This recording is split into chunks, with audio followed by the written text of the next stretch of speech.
Well, for any of you that have not yet, I think Tom's going to put it up on the screen here on Warchant TV if you haven't seen it yet. If you haven't had a good look at Kam Davis, well, go find him on social media or watch this, but look at that young man. Now, that is a 5'10", 5'11", 200 plus pound kid that is densely built. And when I talk about the ability to come in and play right away and be able to handle the rigor of college football, of training at this level, taking hits, you got to kind of look like that. That dude is thicker, bigger, stronger than most juniors and seniors playing running back across the country. That is, as they say, just different. Built different. That guy, that's the guy that when you're in the Oklahoma drill, you count the people in front of you and you see where he is and you decide, I'm not taking that rep. Somebody else can wear that ass kicking. Somebody else can try to get lower than what that kid's going to do. So, hey, listen, I'm secure enough in my own sexuality to gush about another man's figure, and I am gushing about his. That is unreal. Look at him. That dude is a hoss. He's going to contribute right away. He's listed as 220, 5'10", 220 pounds. On Florida State's roster. This is the one that they distribute when guys actually sign as part of signing day, and they're on campus, they're processed. I believe it. There are a lot of times where, they'll say 5'9". I'm like, no, you're 5'7". They'll say, they reported Jordan Travis, I think, was 212 at one point. You're like, man, you ain't 212. You're lucky to be 197. He might have got there. He might have got there at some point. But, yeah, I know what you're saying. Yeah, well, I mean, 2 years ago, they said 212, and then he reported he put on his own social, I got up to an all-time high, and it was 210. I'm like, oh, I see. Okay, I see you working. Yeah. It's crazy. 220 here. Yeah, I buy that. I 100% buy that. Muscle weighs more than fat. Look at that guy. Holy moly. Again, you're in the line. You're counting. I don't need this. I don't need this as part of my day. I'm tired.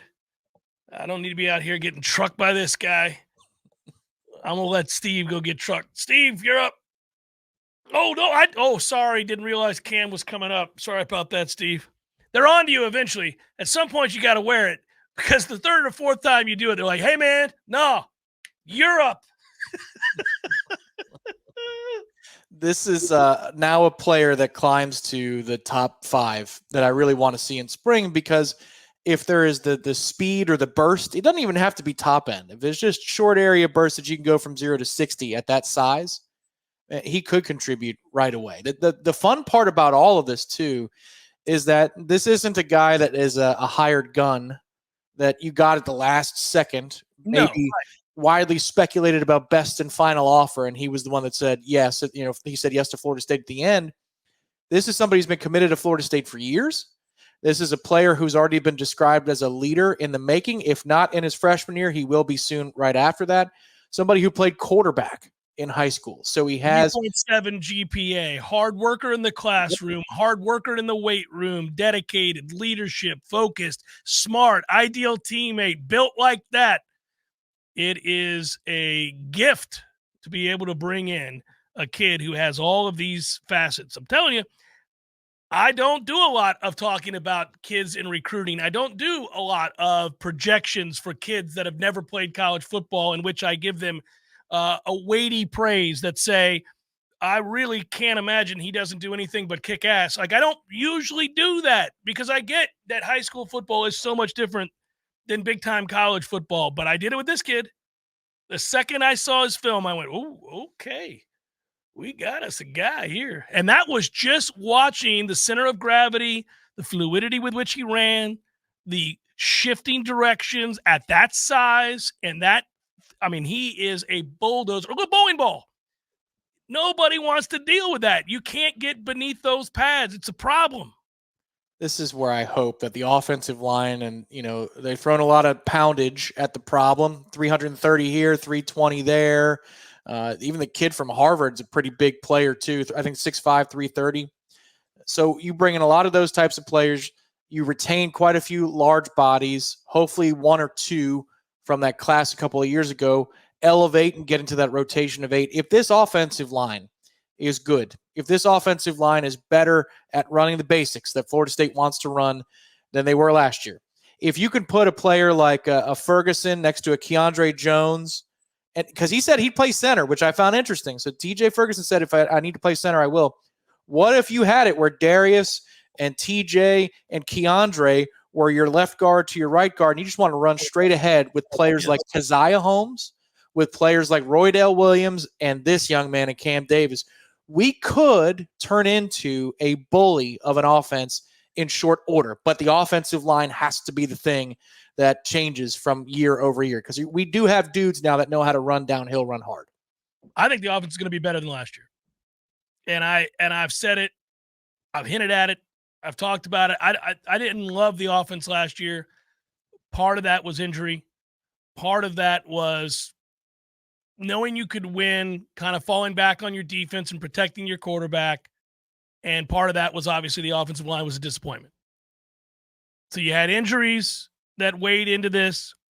You had some precautionary measures that you were taking, which limited your offense. And then you had an offensive line that underwhelmed. There's just no way around it. Part of that was injury too. So you marry all those things together and you kind of had, inconsistencies. And look, if the offense could have stayed healthy, we saw what they could be early in the season, where they were moving the ball exceptionally well. And they actually had a measure of a deep threat. Like, I think we only remember Keon Coleman for the back half of the season. But if you go back to that LSU game and you go back to those early games, Keon got by people. He had requisite enough speed to create to dial up the downfield play. When he had the injuries begin to mount, and then eventually what we think was a deep thigh contusion, and he really couldn't really let it go, he became a different player. He was a possession receiver. And even then, he was not a threat to beat you over the top. Johnny Wilson missing a couple of games and also not ever being a burner meant that, you didn't get the matchups you wanted, and he certainly couldn't stretch the field in the way that he's capable of if he's healthy. Don't forget Hakeem Williams, who had shown signs of having some top-end speed. Even in that one touchdown run, you began to see what he could be. But, he got hurt. And then obviously Vendravius Jacobs really didn't contribute. And you had Destin Hill's injury, who's the burner of the group. And you just didn't have it. And now there is a concerted effort to change your identity of who you are. And it's what you're pointing out about the beef in the middle. You go out and get those linemen, and you got other guys that you brought back in for the purpose that you like that size. You might have a chance. I mean, God forbid you got a healthy Robert Scott out there at left tackle. I don't know. We'll see. I'll believe it when I see it. I don't trust it. But also Simmons, I don't know how much he's going to contribute. A lot of people think it'll be longer down the road than I anticipate, because I think that a full offseason of being able to get after it in the weight room with those feet and the natural size at 6'8", 300+ pounds means he could really be a factor in this season. He could be. I'm not saying he will be, but it wouldn't be shocking to me. So now if you're gonna be able to bully people at the line of scrimmage and run the football, we know what Mike does with creating the extra gap, what Mike does off of that, the explosives that you can dial up off of that. Now that you brought in the speed at wide receiver, you got two burners that you brought in at wide receiver. You got a quarterback who specializes in that throw. That is the deep ball. That's the big arm. That's what he has. He's not terribly accurate. Game to game, he's not wildly consistent. He's pretty good, and he's played a lot of football, and he's 6'5", 250 himself. Short yardage situations, Florida State's going to be very difficult to stop. And by the way, you don't have to really protect him. Brock Glenn's going to come a long way during these two camps that he's going to have before this season. It was baptism by fire with him last year. The poor man has to go out and start a game that he wasn't prepared to start and didn't know he was going to have to start. And then he has to play in the Georgia game, and you got 20-something dudes out. And he still, I thought, acquitted himself pretty well. I thought he grew a lot from the Louisville game to the Georgia game. to the point where I was prepared to take a few lumps and start Brock Glenn this year, but they decided to go bridge. So they go bridge quarterback with a guy that's played a ton and had a real good year at Oregon State and does have that big arm and is that big body and has played a ton of football. So you don't have to take the step back. But here's the deal. What do you really owe him? Let's go. You run him where you want to run him. And I hope he's fine. He's a big, strong kid. I hope he doesn't get hurt. Of course I hope he doesn't get hurt. But if he does, you got Brock. Brock will be fine. You can really let it fly, is my point. You can let it go here. And I think you're seeing what they're trying to engineer, what they're hoping they can be. We don't know if it will be successful, but I have a hunch that it's going to be. I'm bullish on this offense. I can kind of see where this could go, and I think they could be more consistent. Nobody ever knows about injury luck, and so, all bets are off if people get hurt. Well, yeah, that's the case. And if it's the same injury luck as last year, then we're screwed because, we had such good veteran depth this past season that you could absorb all of that and still win 13 games. Now, I think you've got depth this year, but it's not proven the way it was in 2023. So you do need things to even out a little bit. I'm not even saying go your way. Just how about they even out? Mm-hmm. But I do like the idea that you have built on offense a couple of different things. It's like the home run ball, but then also the ground and pound. And I want to see how that materializes in practice. Both camps are going to be interesting. And, I don't know if they're going to break out a lot of wrinkles, but do we have to deviate away from the interior of the offensive line if we need a yard?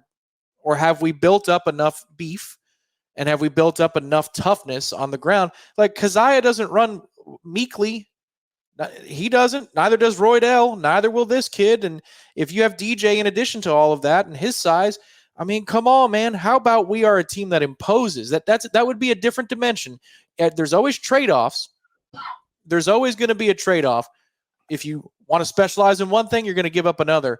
But to me, it looks like they want track meet on the outside, and then they want trench war on the inside. And I'm all for that. That could be a lot of fun to watch.